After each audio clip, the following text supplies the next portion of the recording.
Hello and welcome to 100% maths. आज हम कर रहे हैं क्लास 10th के लिए टर्म 2 प्रिपरेशन के लिए प्रैक्टिस पेपर नंबर 3 करेंगे। इससे पहले हम ऑलरेडी 2 प्रैक्टिस पेपर कर चुके हैं जिसके फुल सॉल्यूशंस मैंने सॉल्व किए थे 45 to 50 मिनट्स में। आज भी हम ये प्रैक्टिस पेपर 3 सॉल्व करेंगे और इतने मिनट में ही सॉल्व करने की कोशिश करेंगे। और आज का वीडियो बहुत इंपॉर्टेंट है, बहुत सारे और वैरायटी के क्वेश्चंस इसमें डिस्कस किए गए हैं। जैसे आपका लेटेस्ट सीबीएसई का सैम्पल पेपर आया है वैसा ही ये बिल्कुल ठीक है, इसी तरह का पेपर आपको पूछा जाएगा। तो पूरा वीडियो अच्छे से ध्यान से ज़रूर देखिएगा। आइए वीडियो स्टार्ट करते हैं।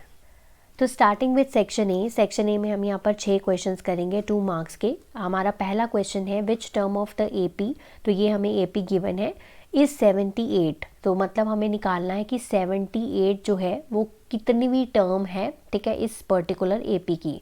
तो मतलब इस क्वेश्चन के लिए हमें एन फाइंड आउट करना है। ये हमारा क्या है, ए एन है, यानी कि इस क्वेश्चन के लिए ए एन 78 गिवन है। इस एपी में से ए और डी निकल सकता है। ए आ गया 3, डी आ गया आपका second term minus first term that is equal to 5। अब nth टर्म का फॉर्मूला लगाइए, a plus N minus 1 into D, ठीक है, दिस इज 78। a की वैल्यू 3 है, n माइनस 1, डी की वैल्यू 5 है। सो इस 3 को मैं लेफ्ट साइड पे लिख के जा रही हूँ, ठीक है। तो ये हो गया 75, ये 5 मैं इधर ले आई, is equals to n minus 1। This is 25 plus 1 हो गया, 1 को इधर ले आई, ठीक है। सो n इज इक्वल्स टू 26। तो answer is 26th term of the AP is 78। तो आप लास्ट में ये वाली लाइन लिख देंगे, ठीक है। Question number 2, find the capacity of the cylindrical vessel, ठीक है। तो ये आपको सिलेंड्रिकल वेसल दिख रहा है जिसका रेडियस r है, ठीक है, और हाइट 8 सेंटीमीटर है। हेमिस्फेरिकल पोर्शन रेज्ड अपवर्ड, तो ये हेमिस्फेरिकल पोर्शन है जो कि रेज्ड अपवर्ड है, ठीक है, at the bottom of the figure as shown in the figure. हमें इसमें कैपेसिटी निकालनी है। कैपेसिटी का मतलब होता है वॉल्यूम निकालना है, ठीक है। सो वॉल्यूम, ठीक है, फिगर का क्या है, वॉल्यूम ऑफ सिलेंडर, ठीक है। सिलेंडर के वॉल्यूम में से हम हेमिस्फीयर का वॉल्यूम माइनस कर देंगे, ठीक है। यही करेंगे ना, तभी हमारा वॉल्यूम आएगा इस फिगर का। तो वॉल्यूम ऑफ सिलेंडर क्या होता है, पाई आर स्क्वायर एच, ठीक है, माइनस 2/3 पाई आर क्यूब, ठीक है, वॉल्यूम ऑफ हेमिस्फीयर। अब हमारे पास यहाँ पर वैल्यूज़ तो है नहीं, तो इसको सिंप्लीफाई बस कर देते हैं। पाई आर स्क्वायर कॉमन आ गया, h माइनस 2/3 आर, ठीक है। एक और स्टेप सिंप्लीफाई कर देते हैं, पाई आर स्क्वायर, ठीक है, 3 LCM 3h माइनस 2r। और हमको इस कैसे लिख सकते हैं इसको, pi r square by 3 into 3h minus 2r, ठीक है। तो ये इस क्वेश्चन का रिक्वायर्ड आंसर है। Question 3, from the following frequency distribution table for the following data, ठीक है, ये हमें गिवन है, मार्क्स गिवन है और नंबर ऑफ स्टूडेंट्स गिवन है और ये क्यूमुलेटिव फ्रीक्वेंसी गिवन है, ये हमें मैंशनड है। अब हमें फ्रीक्वेंसी डिस्ट्रीब्यूशन टेबल बनाना है फॉर द अबव डेटा। तो यहाँ से देखो, यहाँ पर ना हमारी जो फ्रीक्वेंसी डिस्ट्रीब्यूशन टेबल है तो वो देखो यहाँ पर 0 लिखा हुआ है, तो मतलब उल्टा दिया हुआ है, मोर देन और इक्वल टू 0। तो हम इसको उल्टा करके लिखेंगे पहले सारा, ठीक है। तो ये वाला इंटरवल क्या बनेगा हमारा, 0 to 10 वाला इंटरवल बनेगा, फिर 10 to 20 वाला इंटरवल, ये इसके लिए, ठीक है। तो इसकी मैं क्यूमुलेटिव साथ साथ लिखती जाती हूँ ताकि आपको कन्फ्यूजन ना हो। इसकी क्यूमुलेटिव है 34, 32, तो इसके लिए हमारा बनेगा 20 to 30, ठीक है, और इसकी फ्रीक्वेंसी है क्यूमुलेटिव वाली 30। देन 30 to 40, 40 to 50, ठीक है, 50 to 60, 60 to 70, 70 to 80, 80 to 90, ठीक है। मोर देन और इक्वल टू 80, यहाँ तक हमने सारे लिख लिए। 30 to 40 वाली फ्रीक्वेंसी 27 है, 23 है, 17 है, देन 11 है, 6 है और 4 है, ठीक है। ये हमें क्यूमुलेटिव गिवन है इस तरह से। अब मुझे क्या बनाना था, फ्रीक्वेंसी डिस्ट्रीब्यूशन टेबल, तो फ्रीक्वेंसी तो पता होनी चाहिए, तो फ्रीक्वेंसी हम यहाँ पर बनाएंगे फ्रीक्वेंसी। तो क्यूमुलेटिव से फ्रीक्वेंसी कैसे बनाते हैं, क्या करते हैं, सबसे पहले 34 माइनस 32 कितना हो गया 2, 32 माइनस 32, 30 माइनस 27 3, 27 माइनस 23, 27 माइनस 23 4 हो गया, 23 माइनस 17 6, देन 17 माइनस 11 6, 11 माइनस 6 ये हो गया 5, 6 माइनस 4 2 और लास्ट वाली फ्रीक्वेंसी सेम, ठीक है। तो ये हमने फ्रीक्वेंसी निकाल दी और ये हमारा फ्रीक्वेंसी डिस्ट्रीब्यूशन टेबल बनेगा फॉर दिस पर्टिकुलर डेटा, ठीक है। अगर ये सीधे दिए होते तो मुझे ये इस तरह से नहीं लिखने पड़ते, बट ये सीधे नहीं दिए हुए थे तो नीचे से शुरू करके फिर ऊपर तक जाना है और क्यूमुलेटिव उसके साथ साथ लिख के फिर फ्रीक्वेंसी लिखनी है, ठीक है। नेक्स्ट क्वेश्चन नंबर 4 हमारा, find the roots of the quadratic equation √2x² + 7x + 5√2 = 0। अगर आपको रूट वाले क्वेश्चंस जो हैं वो फैक्टराइजेशन से करने डिफिकल्ट लगते हैं तो you can solve it by discriminant method, no issues at all, ठीक है। तो मैं इसको सिंपल फैक्टराइजेशन मेथड से कर रही हूँ। तो मुझे 7 को स्प्लिट करना है, ठीक है। तो 7 को स्प्लिट करना है तो मुझे 2 नंबर्स लेने हैं, ठीक है, जिसको मुझे मल्टीप्लाई करके क्या मिलना चाहिए, 5√2 × 2 दैट इज़ इक्वल टू 10। यानी कि मल्टीप्लिकेशन पे वो नंबर्स 10 बनने चाहिए, मतलब 10 आना चाहिए, और प्लस या माइनस करके मुझे यहाँ पर 7 चाहिए, ठीक है। तो मैं ऐसे 2 नंबर्स ढूंढ लिए, 5 और 2, है ना। 5 और 2 को मल्टीप्लाई करो तो 10 मिल जाता है, प्लस करूँगी तो 7 मिल जाएगा। सो मैंने इसको ब्रेक किया है किस में, 5x और 2x में, ठीक है। 5x और 2x + 5√2 = 0, ठीक है। अब मैं फर्स्ट 2 टर्म्स में से जब कॉमन ले रही हूँ तो x कॉमन आ रहा है, तो अंदर बन रहा है √2x + 5, ठीक है। पर जब मैं यहाँ से कुछ भी कॉमन नहीं ले पा रही हूँ, क्योंकि यहाँ पर 2 है और यहाँ पर 5√2 है, अगर मैं कुछ कॉमन नहीं लूँगी तो ये अंदर वाला सेम नहीं बनेगा। तो मैं इसको ब्रेक करूँगी, √2 × √2x लिख सकती हूँ ना। 2 को हम √2 × √2 लिख सकते हैं ताकि मैं √2 कॉमन ले सकूँ यहाँ से, इसलिए मैंने इसको √2 × √2 लिखा है, + 5√2 = 0। अब अगले स्टेप में ये वाली दोनों वैल्यूज़ में से √2 कॉमन ले लो, अंदर आ जाएगा √2x + 5, आ गई अंदर वाली टर्म सेम।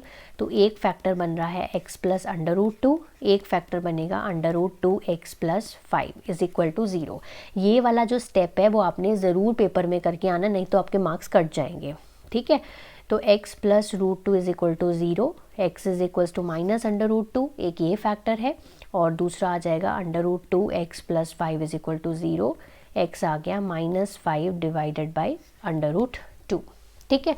तो ये आ गए इसके 2 roots. Clear. Question number 5, in the given figure 80 is a tangent. तो आपको दिख रहा है कि ये 80 टेंजेंट है, ठीक है। इसमें यहाँ पर एक मिस्टेक है, OT 8 सेंटीमीटर गिवन है आपको ये, एंड OTA ये वाला एंगल जो है वो 30 डिग्री है। हमें ये जो 80 है इसकी लेंथ फाइंड करनी है, ठीक है, लेंथ फाइंड करनी है। अब यहाँ पर आपको अगर मैं OA को ज्वाइन कर देती हूँ इस तरह से, तो ये ट्रायंगल बन रहा है, ठीक है। और ये क्या है, OA क्या है, रेडियस है, OA क्या है, रेडियस है, और 80 क्या है, टेंजेंट है, तो ये परपेंडिकुलर होगा, ठीक है। तो हम यहाँ से लिखेंगे सबसे पहले जो रेडियस है, this is perpendicular to tangent, ठीक है। हम यहाँ पर ज्वाइन कर रहे हैं सबसे पहले OA को, तो OA is perpendicular to 80, this is तो रेडियस परपेंडिकुलर होता है टेंजेंट का, तो ये एंगल 90 डिग्री हो गया, ठीक है। अब हमें इसकी वैल्यू निकालनी है, तो लेट मान लेते हैं कि 80 जो है वो x है, ठीक है। लेट मान लिया 80 x है। अब इस ध्यान से इस ट्रायंगल को अगर देखो तो हमारे पास हाइपोटेन्यूस है, हमारे पास बेस है और एक एंगल है, तो ट्रिग्नोमेट्री यूज़ करो, ठीक है। तो क्या करोगे, हमारे पास पंडित बद्री प्रसाद हरी हरी बोले, तो हमारे पास क्या क्या है, बेस है और हाइपोटेन्यूस है, तो हम कॉज यूज़ करेंगे, है ना। तो cos 30 degree is equals to हमारा बेस क्या है हमारा 80, और हाइपोटेन्यूस क्या है हमारा OT, ठीक है। cos 30 की वैल्यू हमारे पास होती है √3/2, 80 की वैल्यू हमने सपोज की है x, OT की वैल्यू कितनी है, 8 है। सो इसको इधर ले जाओ, 8 √3/2 इज इक्वल्स टू x, ठीक है, कैंसिल हो जाएगा। सो 4 √3 इज इक्वल टू x, यानी कि लेंथ कितनी है 80 की, दैट इज़ 4 √3 सेंटीमीटर, ठीक है। तो ये इस क्वेश्चन का आंसर है। Next question number 6, a school conducted annual sports day on a triangular playground, on the ground parallel lines have been drawn. तो ये पैरेलल लाइंस ड्रॉ की गई हैं, ठीक है, with the chalk powder at a distance of 1 metre. तो 7 flower pots लगाए हैं, यहाँ पर have been placed of 1 metre from each other along DM, ठीक है। तो यहाँ पर D से लेके M तक ये 7 फ्लावर पॉट्स लगे हुए हैं। अब उसने कहा है ये जो एंगल है PD3 और D, ये वाला एंगल जो है ये यहाँ पर गिवन है 82 डिग्री। तो इसकी मेजर क्या है, ED7 और D की ये वाला मेजर तो सेम होता है जब हम कंस्ट्रक्शंस करते हैं। तो आंसर है इस क्वेश्चन का 82 डिग्री, ठीक है, कभी कभी आपको फिगर देखकर भी पूछा जा सकता है कि इसका अगर मेजर 82 डिग्री है तो इसका मेजर भी क्या होगा, 82 डिग्री ही होगा। तो नेक्स्ट है हमारा सेक्शन बी। तो इसमें हम 4 क्वेश्चंस करेंगे, 3 मार्क्स ऑफ ईच। ठीक है, तो सबसे पहला क्वेश्चन है the maximum bowling speeds in kilometre per hour of 33 players at a cricket coaching centre are given as follows. ठीक है, तो यहाँ पर स्पीड है और फ्रीक्वेंसी है, तो यहाँ पर मैं इसको यहाँ पर कॉपी कर रही हूँ। 85 से 100, 100 से 115, 115 से 130, 130 टू 145 और इसकी फ्रीक्वेंसी हमें गिवन है 11, 9, 8 और 5। ठीक है, अब मीडियन बॉलिंग स्पीड निकालनी है तो हमें इसके लिए क्यूमुलेटिव फ्रीक्वेंसी चाहिए, क्योंकि मीडियन के लिए हमें क्यूमुलेटिव पता होना चाहिए। सो this is 11, 11 plus 9 20, 20 plus 8 28, 28 plus 5 33। ठीक है, तो इसका जो टोटल है वो भी क्या है, 33 है, यानी कि कैपिटल N। अब दूसरा काम क्या करना होता है, हमें क्या ढूंढनी होती है, मीडियन क्लास। ठीक है, तो मीडियन क्लास कैसे ढूंढेंगे, n/2 यानी कि 33/2। ठीक है, वो होती है 16.5। ठीक है, तो 16.5 से जस्ट बड़ी वैल्यू 20 है। ठीक है, तो यानी कि 100 से लेके 115 वाली जो है वो क्लास हमारी मीडियन क्लास है। ठीक है, 2 काम हो गए हमारे, पहला क्यूमुलेटिव फ्रीक्वेंसी फाइंड होगी, फिर मीडियन क्लास पता चल गई। अब मीडियन का फॉर्मूला लगाते हैं। ठीक है, तो मीडियन का फॉर्मूला है L plus n/2 minus cumulative frequency by f into h। ठीक है, यही होता है। L is the lower class limit of the median class, that is 100। n/2 है हमारा 16.5। क्यूमुलेटिव ऊपर वाली क्लास की लेनी होती है, यानी कि 11। फ्रीक्वेंसी उसी क्लास की लेनी होती है 9, और h का मतलब हो गया साइज ऑफ क्लास इंटरवल, यानी कि 15। ठीक है, सो इसको मैं 3 के टेबल पे कैंसिल कर देती हूँ। सो 3 3 ज़ा 9, 3 5 ज़ा 15। 100 प्लस ये हो गया 5.5 divided multiply by 5 divided by 3। ठीक है, सो दिस इज़ 100 प्लस इसको हम करेंगे तो ये आ जाएगा 9.17, मल्टीप्लाई और डिवाइड करके ये 9.17 आ रहा है। So this is equals to 109.17 kilometre per hour. ठीक है, ये इसकी मीडियन बॉलिंग स्पीड है। नेक्स्ट हमारा क्वेश्चन है if the angle between the 2 tangents drawn from the point P to the circle of radius A। तो सबसे पहले यहाँ पर 2 चीज़ें हमें यहाँ पर इस लाइन में गिवन है, एक सर्कल है विद सेंटर O और एक एक्सटर्नल पॉइंट है P। यहाँ से इसकी 2 टेंजेंट्स ड्रॉन है। ठीक है, 2 टेंजेंट्स ड्रॉन है, तो ये है इसकी 2 टेंजेंट्स। ठीक है, PA एंड PB। ठीक है, और इसका जो रेडियस है वो हमें गिवन है A गिवन है। ठीक है, A गिवन है, यानी कि OA और OB की जो लेंथ है वो A गिवन है। ठीक है, और ये वाले एंगल हमें पता है ये कितने होते हैं, 90 डिग्री होते हैं, इतना तो हमें पता है।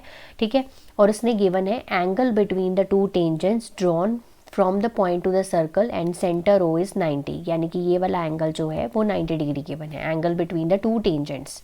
हमें किसकी लेंथ फाइंड करनी है, हमें OP की लेंथ फाइंड करनी है। ठीक है, तो अगर मैं इस OP को ज्वाइन कर दूं, ठीक है, तो ये OP बन रहा है, मुझे इस OP की लेंथ फाइंड करनी है।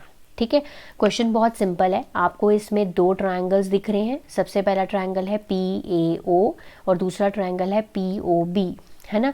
तो दोनों ट्रायंगल्स को हम क्या प्रूव करेंगे, हम प्रूव करेंगे कॉन्ग्रुएंट प्रूव करेंगे। ठीक है, so triangle PAO and triangle PBO। ठीक है, तो सबसे पहले हमें पता है कि PA जो है वो PB जो के बराबर है। ठीक है, PA PB के बराबर है, तो हम रीज़न क्या मेंशन करेंगे, tangents drawn from external point are equal. ठीक है, और दूसरा रीज़न हमारे पास आ जाएगा OA और OB जो है वो क्या है, रेडियसेस है। ठीक है, वो भी बराबर है, A के इक्वल है। और तीसरा रीज़न हमारा ये जो एंगल है, ये इसको हम एंगल 1 और इसको एंगल 2 मान सकते हैं, या फिर रहने भी दे सकते हैं, कोई इशू नहीं है। तो हम सीधा भी लिख सकते हैं OAP is equals to OPP। ये दोनों एंगल क्या है, 90 डिग्री हैं। एज जो रेडियस होता है this is perpendicular to the tangent. ठीक है, सो हमारे पास यहाँ पर triangle PAO is congruent to triangle PBO by SAS congruence से ये दोनों ट्रायंगल क्या हो गए, कॉन्ग्रुएंट हो गए। ठीक है, अब ट्रायंगल कॉन्ग्रुएंट है तो मतलब अगर मैं इस एंगल को हटा दूँ यहाँ से, तो ये वाला अगर एंगल 1 मान लूँ और एंगल 2 मान लूँ, तो एंगल हमारा जो 1 है वो एंगल 2 के बराबर होगा बाय CPCT। है ना। ये होता है हमारे पास जब भी दो ट्रायंगल्स कॉन्ग्रुएंट हो जाते हैं तो हम उनकी करस्पॉन्डिंग साइड्स एंड एंगल्स को बराबर प्रूव कर सकते हैं, ठीक है।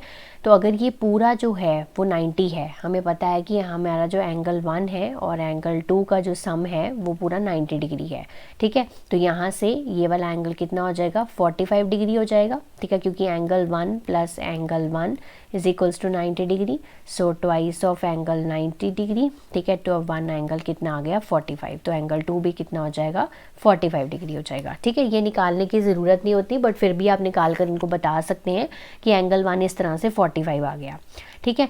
तो ये वाला एंगल जो है अब हमारे पास 45 है। अब हमें देखो ये वाली साइड निकालनी है, ठीक है। तो अगर इस ट्रायंगल को मैं ध्यान से देखूं, ठीक है, अगर ट्रायंगल को ध्यान से देखूं तो ये राइट एंगल ट्रायंगल है, ये वाला एंगल 90 डिग्री है, ये वाली साइड मुझे पता है रेडियस है ए है, ठीक है, मुझे ओपी निकालना है। तो ट्रिग्नोमेट्री को यूज़ करूँगी मैं, तो कौन सा यूज़ करूँगी, ये मेरा हाइपोटेन्यूस है और ये मेरा परपेंडिकुलर है। तो परपेंडिकुलर बाय हाइपोटेन्यूस के लिए साइन यूज़ होता है, एंगल क्या है 45, sine 45 is equals to perpendicular क्या है ओ ए और हमारा बेस हमारा हाइपोटेन्यूस क्या है पी ओ या ओ पी, ठीक है। तो साइन 45 की वैल्यू 1/√2 होती है, ओ ए की वैल्यू ए है और ओ पी की वैल्यू मुझे निकालनी है। So cross multiply, so O P is equals to a/√2 centimetre, ठीक है। तो ये इस क्वेश्चन का रिक्वायर्ड आंसर है। तो नेक्स्ट क्वेश्चन है हमारा क्वेश्चन नंबर 9। तो cottage industry produces a certain number of pottery articles in a day. It was observed on a particular day that the cost of the production of each article. तो यहाँ पर देखो क्या क्या बात की गई है, एक बात की है कॉस्ट की, was 3 more than the twice of number of articles, और दूसरी चीज़ की बात की गई है number of articles, ठीक है। तो पहले यहाँ से लिख लिया करो तो कन्फ्यूजन नहीं होती। Then if the total cost of the production on the day was 90, तो number of articles निकालने हैं and cost of each article, ठीक है। तो हम मान लेते हैं कि let the cost of each article, ऐसे क्वेश्चंस को करने का सिर्फ एक ही तरीका होता है, इजी वे, आप जो भी आपको पूछा गया हो आप उसको सपोज कर लो, ठीक है। The cost of each article and number of articles produced, ठीक है। तो let number of articles produced is equals to X, cost of each article is Y, ठीक है। ये हो गया। अब दोबारा से क्वेश्चन पढ़ना पड़ेगा हमें। अब देखो cost of the production of each article, the cost of production क्या है वाई, ठीक है। Y was is equal to आ गया 3 more than मतलब +3, ठीक है, twice the number of articles मतलब 2x + 3, ठीक है। ये हो गया हमारे पास। दूसरी चीज़ गिवन है if the total cost of production on that day was ₹90, तो टोटल कॉस्ट कैसे बनेगी, number of articles multiply by cost of each article, यानी कि XY इज इक्वल्स टू 90। तो ये दो इक्वेशंस हमने बना ली दो स्टेटमेंट में से, ठीक है। ये पहली है और ये क्या है दूसरी है, ठीक है। अब y की वैल्यू हमें ऑलरेडी ये देखो गिवन है, हम इसमें पुट कर देते हैं, ठीक है। तो पुट कर दो सेकेंड इक्वेशन में x into 2x + 3 is equals to 90, तो आपको क्वाड्रेटिक यहाँ से मिल जाएगी और फिर आप क्वाड्रेटिक को सॉल्व कर सकते हो, ठीक है। आप क्वाड्रेटिक मिल गई, अब इसको आप चाहे फैक्टराइजेशन मेथड से करो चाहे आप डिस्क्रिमिनेंट मेथड से, ठीक है। आपने फैक्टर्स बनाने हैं। सो 2x², ठीक है, इसको मैंने ब्रेक करना है 15 और 12 में। सो प्लस का 15 लूँगी और माइनस का 12, तो माइनस का 12 मैं इधर ले लेती हूँ, प्लस का 15 minus 90 is equal to 0। So 2x common, x - 6, 15 common, x - 6, ठीक है। सो एक फैक्टर बन रहा है ये वाला और दूसरा फैक्टर बन रहा है ये वाला, ठीक है। x - 6 is equals to 0। So एक x की वैल्यू आई है -15/2 और एक x की वैल्यू आई है 6, ठीक है। अब नंबर ऑफ आर्टिकल्स थे हमारे 6, अब ना तो वो नेगेटिव में हो सकते हैं ना वो फ्रैक्शंस में हो सकते हैं, ठीक है। तो ये वाली वैल्यू जो है हम रिजेक्ट कर देंगे। तो हमारा आंसर क्या है, नंबर ऑफ आर्टिकल्स कितने प्रोड्यूस होंगे 6 होंगे और कॉस्ट ऑफ ईच आर्टिकल क्या होगी, इसमें वैल्यू पुट करो, y इज इक्वल्स टू 2 × 6 + 3, 12 + 3 15, तो यानी कि कॉस्ट ऑफ ईच आर्टिकल रहेगी ₹15, ठीक है। तो ऐसे आपको क्वेश्चन को आंसर करना है। नेक्स्ट क्वेश्चन है हमारा क्वेश्चन नंबर 10। ये कंस्ट्रक्शन का क्वेश्चन है, तो मैं यहाँ पर अब सॉल्व नहीं कर रही हूँ। बहुत ही सिंपल क्वेश्चन है। ऐसा क्वेश्चन आप लोगों का एनसीईआरटी बुक में भी है कि एक लाइन सेगमेंट ड्रॉ करनी है 9 सेंटीमीटर की, और फिर ए और बी से 2 सर्कल ड्रॉ करने हैं 5 सेंटीमीटर और 3 सेंटीमीटर, और फिर हमें 2 सर्कल हैं तो हमारी 4 टेंजेंट्स बनेंगी। ठीक है, तो यहाँ पर ये वाला जो क्वेश्चन है इसका जो सोल्यूशन है उसकी शॉर्ट वीडियो मैं आपको टेलीग्राम पे अपलोड कर दूँगी, और साथ में स्टेप्स ऑफ कंस्ट्रक्शन भी। ठीक है, तो ये आप खुद से सॉल्व करके देखिए, ये आपसे हो जाएगा। नेक्स्ट है हमारा section C. This comprises of 4 questions, जिसमें 2 केस बेस्ड स्टडी क्वेश्चन होंगे और 2 हमारे वैसे क्वेश्चंस हैं 4 मार्क्स के। ठीक है, तो सबसे पहला इसमें क्वेश्चन नंबर 11 देखते हैं। Solve the following quadratic equation by applying the quadratic formula. अगर हम नॉर्मल इसको देखें तो ये क्वेश्चन बहुत सिंपल है अगर हम इसको फैक्टराइजेशन से करते हैं, बट उसने स्पेशली मेंशन किया है क्वाड्रेटिक फार्मूला यानी कि डिस्क्रिमिनेंट फार्मूला, तो हमें वही लगाना है। ठीक है, जो मेथड बोला है वही लगा कर आना है, तभी पूरे मार्क्स आपको मिलेंगे। तो क्वाड्रेटिक फार्मूला के हिसाब से सबसे पहले हम ए बी सी की वैल्यूज़ निकालेंगे। तो ए की वैल्यू है यहाँ पर पी स्क्वायर, और बी की वैल्यू है यहाँ पर P square minus Q square. ठीक है, और सी की वैल्यू है माइनस का क्यू स्क्वायर। ठीक है, मैंने इसको जनरल क्वाड्रेटिक इक्वेशन के साथ कंपेयर किया है। ठीक है, तो सबसे पहले हम निकालते हैं discriminant b square minus 4ac। B square क्या आ जाएगा, p square minus Q square का whole square minus 4 into p square into minus का क्यू स्क्वायर। ठीक है, तो यहाँ से इसका होल स्क्वायर हम ओपन कर देते हैं, तो ये हो जाएगा p की पावर 4 q की power 4 minus 2p square Q square. तो ये हो गया minus minus plus 4p square Q square. तो अगर हम इसको सिंप्लीफाई करके लिखें तो p की पावर 4 q की पावर 4 में से 2 निकाले 2 plus 2p square Q square. ठीक है, और ये किसका होल स्क्वायर बनेगा, p square plus Q square का होल स्क्वायर बनेगा। तो इसको और भी मैंने सिंप्लीफाई कर दिया। ठीक है, ये हमने लिख लिया। अब हम इसके फैक्टर्स बनाएंगे। x is equals to minus B plus minus root of D divided by 2a। ठीक है, सो माइनस बी का मतलब हो गया माइनस का P square minus Q square plus minus root के अंदर लिखेंगे हम P square plus Q square का होल स्क्वायर। ये डिस्क्रिमिनेंट की वैल्यू जो हमने ऊपर निकाली थी वो मैंने यहाँ पर पुट कर दी, divided by 2 into p square.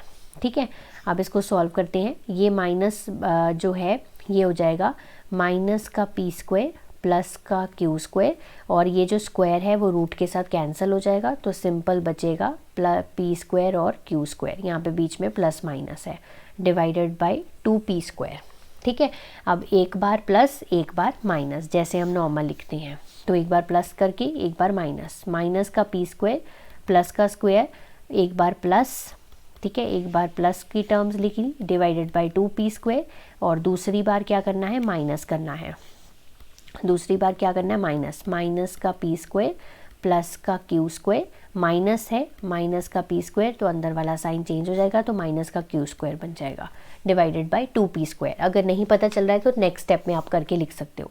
तो पी स्क्वायर कैंसिल हो गया, तो पहले वाला जो फैक्टर बना वो बना 2q square by P square, 2p square, और इसमें से कुछ कैंसिल हो रहा है, क्यू स्क्वायर और क्यू स्क्वायर कैंसिल हो रहा है, तो यहाँ से बनेगा minus 2p square divided by 2p square.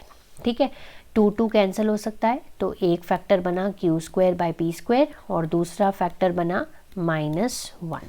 ठीक है, तो ये इस क्वेश्चन का आंसर है, Q square by P square और -1 इसके दो क्या हैं, फैक्टर्स हैं। ठीक है, मतलब रूट्स हैं इसके। नेक्स्ट है हमारा question number 12। The lower window of a house is at a height of 2 metre above the ground. तो सबसे पहले मैं यहाँ पर ना एक ग्राउंड बना रही हूँ। ठीक है, ये मैंने बना ली ग्राउंड। ठीक है, तो height of the lower window जो है वो दिस इज़ 2 मीटर, तो यहाँ पर मैंने लोअर विंडो बना ली, and its upper window is 4 metre vertically above the lower window. तो लोअर विंडो के ऊपर अपर विंडो है। ठीक है, तो ये मैंने 4 मीटर की अपर विंडो बना ली। ठीक है, यहाँ तक क्लियर है। At certain instant the angle of elevation of a balloon, तो बलून की बात की गई है, तो लेट अस से बलून जो है वो यहाँ पर है। ठीक है, तो मान लेते हैं कि ये बलून यहाँ पर है। अब उसका जो एंगल ऑफ एलिवेशन है फ्रॉम दीज विंडोज़, यानी कि इन विंडो से, यानी कि लोअर विंडो से और अपर विंडो से, तो एंगल ऑफ एलिवेशन बनाने के लिए मुझे इसको ज्वाइन करना पड़ेगा। ठीक है, और हॉरिजॉन्टल भी यहाँ पर ड्रॉ करने पड़ेंगे। तो यहाँ पर पहले मैं हॉरिजॉन्टल ड्रॉ कर रही हूँ। ठीक है, तो यहाँ से आप देख पाएंगे कि एंगल ऑफ एलिवेशन मैं कैसे बना रही हूँ फ्रॉम द लोअर विंडो। ये देखो, लोअर विंडो से एंगल ऑफ एलिवेशन ये बन गया, और दूसरा हमारा अपर विंडो से, ठीक है। तो angle of elevation lower window से कितना है 60, ठीक है, ये देखो 60 और फिर 30 अपर विंडो से 30 डिग्री, ठीक है। अब हमें निकालना है ये जो बलून है इसकी हाइट क्या है ग्राउंड से, ठीक है। तो आप देखो ये हमने निकालना है। पहले इस फिगर को हम लेबल कर लेते हैं, A B C D E F और G। तो G आपका क्या है बलून है, ठीक है। तो आपको जो DG की लेंथ है वो यहाँ पर कैलकुलेट करनी है। तो मान लेते हैं कि ये जो हाइट है बलून की ग्राउंड से वो h है, ठीक है, राइट। तो ये अगर 2 मीटर है तो ये भी क्या हो जाएगा 2 मीटर हो जाएगा। अगर ये 4 मीटर है तो ये भी क्या हो जाएगा 4 मीटर हो जाएगा, ठीक है। और इसको मैं मान लेती हूँ ये x है, ठीक है। यानी कि height of the balloon from the ground is 4 + 2 + x। तो बेसिकली आपको x की वैल्यू चाहिए और आपका आंसर आ जाएगा, ठीक है। और इसको मान लेती हूँ आप y, ठीक है। अगर ये y है तो रेक्टेंगल की ऑपोजिट साइड है, ये भी y है और ये भी क्या है y है, ठीक है। तो जो हमने यहाँ पर लिखा है सारा डायग्राम में वो यहाँ पर हम लिख लेते हैं। सो यहाँ पर सबसे पहले ये जो BC है this is equals to ED is equals to 2 metre, क्योंकि रेक्टेंगल की ऑपोजिट साइड्स इक्वल होती हैं। सो AB, ठीक है, is equals to EF is equals to 4 metre, ठीक है। हमने सपोज़ क्या क्या किया है, एक हमने सपोज़ किया है GF that is equals to x metre, और एक हमने सपोज़ की है CD that is equals to y metre. तो जो CD है वो हमारा AE के इक्वल है और AF के भी इक्वल है that is equal to y metre. अब यहाँ पर दो ट्रायंगल्स हमें दिख रहे हैं। एक ट्रायंगल है यहाँ पर इन ट्रायंगल AGF, ठीक है, ये छोटा वाला ट्रायंगल ऊपर वाला जिसमें एंगल ऑफ एलिवेशन 30 डिग्री है, ठीक है। और दूसरा वाला ट्रायंगल है हमारा इसका नाम है BGE, ठीक है, जिसमें एंगल ऑफ एलिवेशन 60 यूज़ करेंगे। तो हम यूज़ करेंगे tan 30 डिग्रीज़ में। tan 30 डिग्रीज़ इक्वल परपेंडिकुलर क्या है x, ठीक है, और बेस क्या है आपका y, ठीक है। ये आपका बेस जो है वो y है इस ट्रायंगल में। tan 30 की value 1/√3 is equal to x/y, ठीक है, क्रॉस मल्टीप्लाई, तो y की वैल्यू आ गई x/√3, ठीक है। ये काम आ जाएगी, यहाँ पर निकालो अब। सो ये हो गया tan 60 degree is equal to perpendicular क्या है। अब देखो अगर मैं इस ट्रायंगल को ध्यान से देखूँ तो इसका परपेंडिकुलर क्या बन रहा है x+4, ठीक है। परपेंडिकुलर क्या है x+4 और इसका जो बेस है वो क्या है आपका y है, ठीक है। tan 60 की वैल्यू √3 होती है, x+4 और y की वैल्यू मैं यहाँ पर पुट कर रही हूँ, ठीक है, x/√3। तो यहाँ पर x/√3 मल्टीप्लाई बाय √3 हो जाएगा इज़ इक्वल टू x+4। ये बन गया 3x is equals to x+4, ठीक है। x उधर चला जाएगा, 3x - x is equals to 4, 2x is equals to 4, x आ गया 2, ठीक है। तो height of the balloon above the ground कितना हो गया 4 + 2 + 2 that is equal to 8 metre. तो आप आंसर क्या लिखेंगे, height of the balloon above the ground is 8 metres. तो इस तरह से प्रॉपरली आंसर करना है, तभी आपको पूरे 4 मार्क्स मिलेंगे। तो अब चलते हैं केस स्टडीज़ की तरफ। तो Meenakshi wants to make a bird bath in cylindrical shape for his garden. तो आपको दिख रहा है कि सिलेंड्रिकल शेप का बर्ड बाथ बनाना चाहती है। She decided to make a cylinder of 1.5 metre. तो मतलब ये हाइट है आपके सिलेंडर की, ठीक है। तो सबसे पहले यहाँ पर हमारा सिलेंड्रिकल ये बर्ड बाथ है, ठीक है। इसमें जो हाइट है वो 1.5 मीटर है और जो रेडियस है वो 0.5 मीटर है। अब हेमिस्फेरिकल डिप्रेशन है, ठीक है, एट द एंड। तो हेमिस्फीयर की बात की गई है तो इसमें भी रेडियस जो है वो 0.5 मीटर है, ठीक है।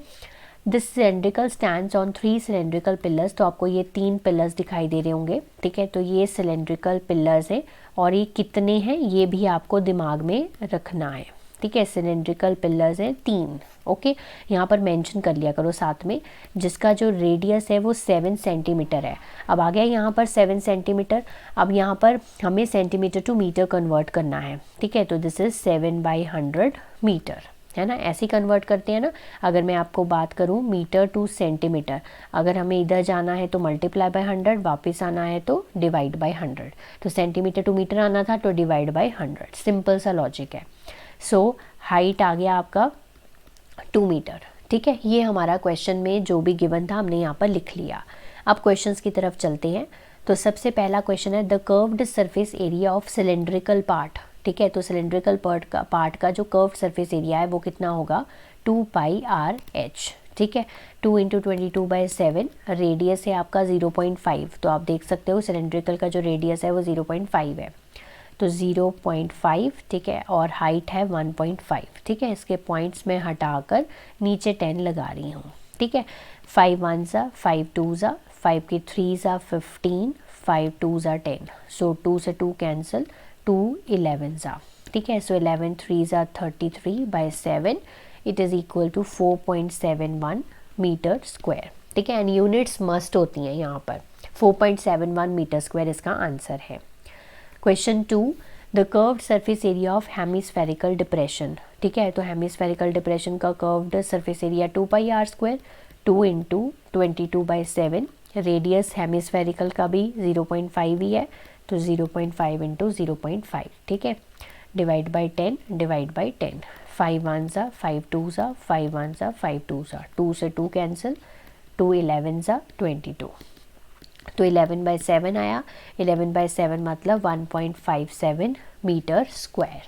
ठीक है, next volume of 3 pillars. 3 pillars तो हमारे 3 सिलेंड्रिकल पिलर्स हैं, तो एक का वॉल्यूम होता है πr²h, इसको हम 3 से मल्टीप्लाई कर देंगे तो हमारा वॉल्यूम ऑफ 3 पिलर्स आ जाएगा। इसीलिए हमें क्वांटिटी जो है चीज़ की पता होनी चाहिए ताकि हम उसको मल्टीप्लाई कर सकें। 22/7, बट ध्यान रखना अब यहाँ पर सिलेंड्रिकल पिलर का आपको रेडियस और हाइट यूज़ करनी है। ठीक है, कई बच्चे यहाँ पर गलती कर देंगे कि ऊपर सिलेंडर का यूज़ कर देंगे, बट यहाँ पर सिलेंड्रिकल पिलर्स बोला है, तो रेडियस है 7/100 और हाइट है हमारी 2। ठीक है, तो ये ध्यान रखना है। सो 7/100 × 7/100 मल्टीप्लाई बाय हाइट आपकी है 2। ठीक है, तो 7 से 7 कैंसिल, तो इसको मैं मल्टीप्लाई नहीं कर रही क्योंकि मल्टीप्लाई कर रही हूँ, कटिंग नहीं कर रही क्योंकि कोई फ़ायदा नहीं होगा। ठीक है, 924 डिवाइडेड बाय हमारे पास 10,000, so this is equals to 0.0924 metre cube. अब यहाँ पर यूनिट क्या हो जाएगी, मीटर क्यूब आ जाएगा। ठीक है, next curved surface area of 3 pillars, तो एक का कर्व्ड सरफेस एरिया होता है 2πr/h, इसको हम 3 से मल्टीप्लाई कर देंगे तो इट विल बी हमारा curved surface area of 3 pillars. इसमें भी हमें पिलर्स वाली जो हाइट और रेडियस है वो यूज़ करना है। 22/7 रेडियस था हमारा यहाँ पर 7/100 और हाइट है यहाँ पर 2। 7 से 7 कैंसिल। ठीक है, इसके बाद हम इसको मल्टीप्लाई करेंगे directly, 264 divided by 100, that is equals to 2.64 metre square. ठीक है, तो ये इस क्वेश्चन का रिक्वायर्ड आंसर है। तो moving to the last case study, बहुत ही इंपॉर्टेंट है ये केस स्टडी। तो देखो, production of TV sets increases uniformly by the fixed number in a factory. ठीक है, it is estimated that the factory produces 16,000 sets in the 6th year and where is 22600 in 9th year. तो पहले तो ये पता करना ज़रूरी है कि ये केस स्टडी किस चैप्टर के ऊपर बेस्ड है। तो यहाँ पर देखो, टीवी सेट्स की बात की गई है और इसकी प्रोडक्शन की बात की गई है और फिक्स नंबर की बात की गई है कि फिक्स नंबर से वो बढ़ रहे हैं। फिक्स नंबर कहाँ यूज़ होता है, कौन से चैप्टर में यूज़ होता है, हमारे एपी चैप्टर में, यानी कि अरिथमेटिक प्रोग्रेशन में। तो ये जो केस स्टडी है, पहली बात तो ये अरिथमेटिक प्रोग्रेशन के ऊपर बेस्ड है। ठीक है जी, अब यहाँ पर फिक्स नंबर मतलब डी कॉमन डिफरेंस की बात की गई है। It is estimated that the factory produces 16,000 sets in the 6th year. तो यानी कि ये जो A6 है यहाँ पर वो 16,000 गिवन है और जो A9 है 9th ईयर में 22600 गिवन है। ठीक है, हमें निकालना है पहले क्वेश्चन में the production during the first year. तो पहले साल में कितनी प्रोडक्शन हुई है। ठीक है, उसके लिए A और D पता होना ज़रूरी है, तो वो हम निकालेंगे इस हिंट से। ठीक है, A6 का मतलब हो गया इसकी 6th टर्म, यानी कि 6th टर्म को हम कैसे लिखेंगे, A + 5D is equal to 16,000। 9th term को कैसे लिखेंगे, A + 8D is equal to 22600। ठीक है, ये आ गया। अब हम इसको एलिमिनेशन मेथड से सॉल्व करेंगे। This is -3D। ठीक है, और ये हो जाएगा 0066। ठीक है, माइनस का, तो माइनस से minus cancel, so D is equal to 6600 divided by 3, that is equals to 2200। ठीक है, ये हो गया। अब यहाँ पर हमने निकालना है the production during the first year. First year मतलब हमने यहाँ पर पहले साल की प्रोडक्शन निकालनी है। तो यहाँ पर किसी भी इक्वेशन में हम डी की वैल्यू पुट करेंगे और हमारे पास क्या आ जाएगी, प्रोडक्शन ड्यूरिंग फर्स्ट ईयर, यानी कि ए की वैल्यू आ जाएगी। ठीक है, a + 5d is equals to 16,000। So a + 5 into 2200 is equals to 16,000। So a + 11,000 is equals to 16,000। So a आ गया आपका 5,000। तो यानी कि production during first year is 5,000। Next आ गया दूसरा question, the production during fourth year. और हम जानते हैं कि हमारे एपी में अगर हमें एक बार ए और डी पता चल जाए तो हम कोई भी टर्म निकाल सकते हैं। तो फोर्थ ईयर का मतलब है हमें यहाँ पर फोर्थ टर्म निकालनी है। सो a + 3d है। सो a की वैल्यू है 5,000 और d की वैल्यू है आपके पास 2200। सो 5,000 + 6,600, ठीक है, ये हो जाएगा हमारे पास 0 0, ये हो जाएगा 6 5 11, सॉरी 6 आ जाएगा और लास्ट में 11, ठीक है, 11600, ठीक है। ये है प्रोडक्शन ड्यूरिंग फोर्थ ईयर। ऐसे आपको कोई भी नंबर का पूछ सकते हैं तो आप आराम से निकाल पाएंगे। Next question number 3, in which year the production is 29200, ठीक है। तो ये हमारा जो है वो nth टर्म है यहाँ पर, ठीक है। तो nth टर्म है 29200। इन विच ईयर का मतलब है यहाँ पर हमें n निकालना है, ठीक है। हाँ, तरीका वही है क्वेश्चन का, बस पूछने का जो ढंग है या मतलब लैंग्वेज कह सकते हो वो थोड़ी सी डिफरेंट हो गई है। ऐसे ही बनती हैं आपकी case studies. So this is 29200। ए की वैल्यू थी हमारे पास 5,000 + n-1, डी की वैल्यू है हमारे पास 2200। सो 29200 - 5,000 इज इक्वल्स टू n-1 2200, ठीक है। सो 0 0, तो ये हो जाएगा 2, 9 में से 5 के 4 और ये हो जाएगा हमारे पास 24200, n-1 2200। सो 24200, 2200 इसके नीचे n-1, 0 0 कैंसिल हो गए। सो 22, इसको मैं 11 के टेबल पे पहले कैंसिल करी हूँ, 11 2 ज़ा 11, 22 ज़ा 2 11 ज़ा, ठीक है। तो 11 इज इक्वल्स टू n-1, ठीक है, 1 इधर आ जाएगा। तो 11 + 1 यानी कि 12। तो 12th ईयर में जो प्रोडक्शन है वो इतनी हो जाएगी, ठीक है, 29200। ये आंसर है इस क्वेश्चन का। देन है last question, difference between the production during the 7th year and the 4th year, यानी कि 7th ईयर और 4th ईयर की डिफरेंस निकालना है, यानी कि A7 - A4, 7th term minus 4th term. तो 7th टर्म क्या हो जाएगी, A + 6d और 4th टर्म क्या हो जाएगी, A + 3d, ठीक है। 2 टर्म्स थी तो मैंने इसलिए ब्रैकेट यूज़ की है। सो A + 6d - A - 3d, A से A cancel, 6d - 3d 3d। तो d कितना है आपका 2200, दैट इज़ इक्वल टू 6600। तो 7th ईयर और 4th ईयर की जो प्रोडक्शन में डिफरेंस है वो कितना है, 6600 है। तो ऐसे आपको क्वेश्चंस को अटेम्प्ट करना है। आई होप आज की वीडियो के क्वेश्चंस भी आप लोगों के लिए हेल्पफुल रहे होंगे। नेक्स्ट वीडियो मिलूंगी नेक्स्ट प्रैक्टिस पेपर के साथ। तब तक आप इसको प्रैक्टिस कर लीजिए, रिवाइज कर लीजिए। Have a nice day to all of you.